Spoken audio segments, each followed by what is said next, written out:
Kingfisher FM. It's wonderful to have Yolanda, who's purchasing manager at BKB, joining us this morning. Good morning, Yolanda. Good morning. Nice to be here. And their G.R.O.W wool pellets expert, Reinhard, to tell us more about it. Good morning, Reinhard. Morning. Well, lots to talk about. Very intriguing. We've got the smell of sheep in our studios this morning, which is wonderful. So, where did we start? Where did this all come about, Yolanda? Where did this initiative and even idea start? Well, we noticed that we have a lot of excess wool in the stores, which is not acceptable for export. And then Reinhard came up with a great idea to pelletize it and use it as a gardening fertilizer. I'm sure he'd love to tell us something about How that. on earth did you come across that idea? Our head, Isaac, saw it in a European journal sometime. Okay.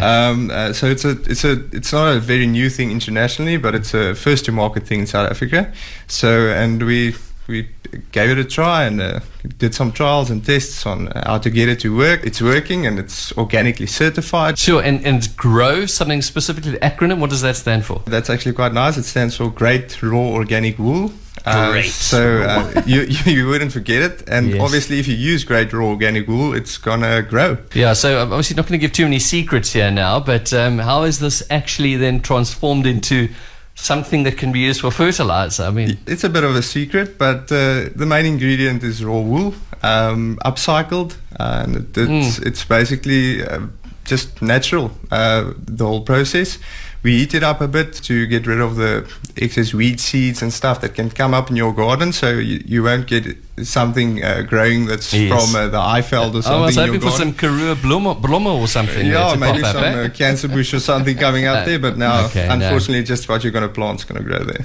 Okay, wow. And you just put it in the ground? Yeah, you can put it in the ground, on top of the ground. On top, What? it's gonna last a bit longer. It's slow releasing. Yes. Wonderful attributes. And I can imagine you've done lots of tests. How long has the process of development been going on? Our development process here has been going on for quite some time, but a lot of studies has been done overseas, especially Europe. They've got some fantastic studies on tomato plants doing extremely well, maturing a bit earlier.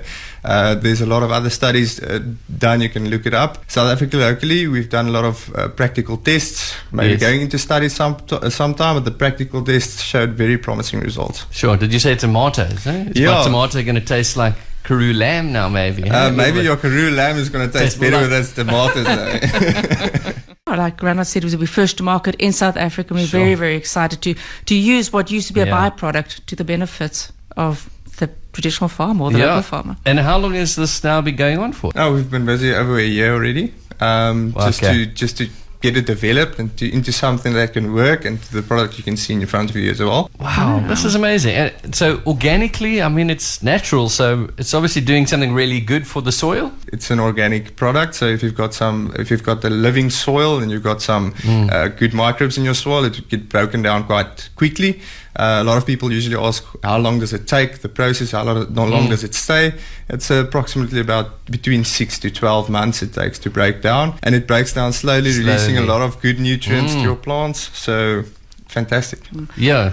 I'm not a technical expert, so the first thing I asked Reinhard as well, what happens, why doesn't my wool jersey disintegrate when I wear it? Oh, yeah. Yeah, So and Yeah, so basically, if you wear your wool jersey, it doesn't come in contact with water or with soil or with microbes that break it down. So that's why it will last you a lifetime if you wear it. But if you drop it on the ground and you leave it there too long, it might just not be there next year anymore. So what about taking just the raw wool? I mean, this that you've got from the sheep. What about just putting that on the ground? That would probably work, but not as effectively. Yeah. So you're obviously you're not giving us the secret. Yeah, Yeah, there's something going on here, folks. Yeah, definitely. And obviously, you want to densely pack it as well. So if you just scatter regular wool, you're gonna have a little bit of lesser product. amazing. So now compacting it gives you a little bit more. Yeah, incredible. So in terms of application in these veggie gardens and stuff that you've got already, I mean, are you lightly brushing it across the top? Are you digging it in? What are you doing? Well, we would recommend throwing as much as you can,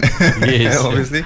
But if you scatter it well on top, then you've got the wonderful opportunity of keeping snails out of your garden because it's got a bit of a barrier there. And then, to just a practical sense. If you've got a pot plant and you can get 2 hands around the pot plant, throw in 1 hand of wool pellets, and then you'll be good to go. And if you get 4 hands, you get 2 hands. So. Yeah. So I've actually got the pellets in my hands here. So you've actually like compacted it into a small little pellet. Yes. That's it. Yeah. Can I eat it?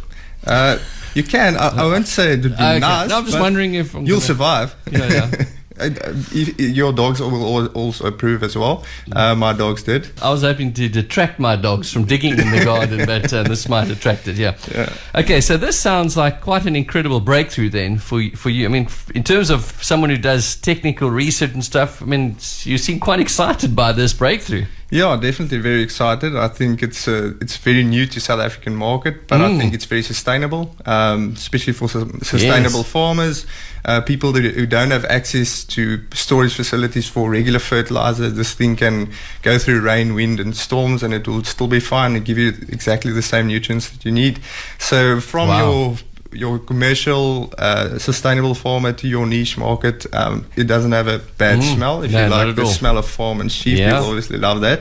And then you can put it in your pot plants and you can go mad. Sure, really incredible. And Yolanda, this must be quite a boost as well for you guys from BKB side. It gives us just a new market that we can approach, and people that maybe didn't know about BKB before, especially in the cities, and they've got their small gardens and they'd like to just revitalize their gardens. And then obviously the benefits for the small garden is the fact that there's no snails, that they hate it. Really? The snails don't like it at all? The snails don't like it. We were joking earlier, we were saying, have you ever seen a snail and a sheep? So obviously so obviously not. And then it enriches the soil, it aerates the soil. So all in all, just a nice, healthy alternative to the traditional fertilizers in the market. Right, so it's called G.R.O.W. wool pellets, not wood, wool pellets, all right. And a breakthrough, really. And it's all about upcycling, finding ways to not have waste. Yolanda's been telling us about what exciting this is now for BKB. And, of course, all this waste now transferred into more opportunities, new markets. Have you identified markets, Yolanda? I mean, how big can this go? Yeah, so absolutely. So obviously we've got our BKB retail stores, which is countrywide. We will be sell it, and then our big launch will obviously be our online store, www.woolish.co.za. Woolish. Woolish sounds like delish. Yes, Woolish. Reynard, and have you had you've been trying and testing this, but have you had other people trying it and testing it? I've given it out to a few people, and they've seen some wonderful results in their garden. There's people who especially said they struggled with snails. They said it helped people who just wanted to add a little bit of good organic fertilizer to their soil, add some good results with better growth stages, nice plump fruits. So we did get some very good feedback. And indoor plants, would you use it for indoor as well? Definitely. It's got a good water holding ability as well. So to not water your plants that often, you can put in some wool pellets as well, and it keeps the water in. Okay. Then obviously giving it the nutrients it needs and stimulating that soil biology is fantastic. And then your indoor plants will obviously be happy as well. That's amazing. And I mean, dosage wise, I mean, you're saying put as much as you can fit on there because it's going to have an impact down the line. Yeah, definitely. So obviously don't replace all your soil with it, then there's no reaction happening, but definitely at least between 10 to 30% you can put in some wool pellets and it would be fine, and you'd actually reach some good results from that. Yeah, very good.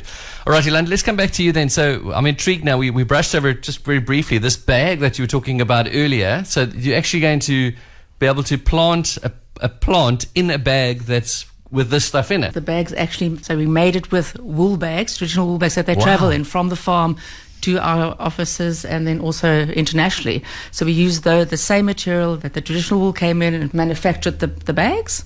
And and it's a proudly South African product. Yeah, and, wonderful. The bags are not biodegradable as the fertilizer is. It's something that you're going to keep and as a memento, and just saying this will travel, and this is what we've got. Well, we don't want the bag to degrade because we want the plant to stay behind us, So you're going to be marketing and promoting now G.R.O.W. wool pellets through the BKBs. And how big big are these bags going to be? I mean, would I buy a small bag? I mean, I don't want to carry big bags in my car now. What kind of size are we looking at? Yeah, so on the packaging options, we're going to go from very small to like... Okay. So we're looking at a 2-liter bag, as Wool has a little bit more volume than Mass. Okay.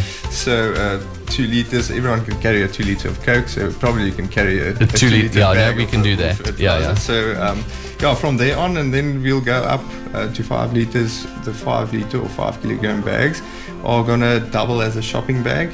It's approximately the same size, and you'll probably shop with that, and your children will shop with that as well, and then maybe your grandchildren as well. Okay, all right, slow down now, all right. I can imagine, Yolanda, this has done quite a bit for BKB and your whole team as well, giving you a huge boost of enthusiasm about something. We're all very excited about the product, and especially since it's in line with the BKB values. Yes. You know, being sustainable, environmentally friendly, and looking after our community, being a local product. Yeah, fantastic. Well done, Reynard, eh? Yeah. Hey? Just thought you youngsters were on your phone all the time, but look at you now. Look what you're doing, hey? Now you've got to get on your phone on the website. Oh, now we've got to get on our phone. Good idea. There we go. Go to Woolish.co.za. Yeah. Yolanda, well done to you and your team. Fantastic initiative. Reynard, back to work now, all right? Go discover more inventions to change the world, and thanks for your time. Thanks for having us. Pleasure. So woolish.co.za, look out for it. Grow wool pellets, changing the market, changing the country.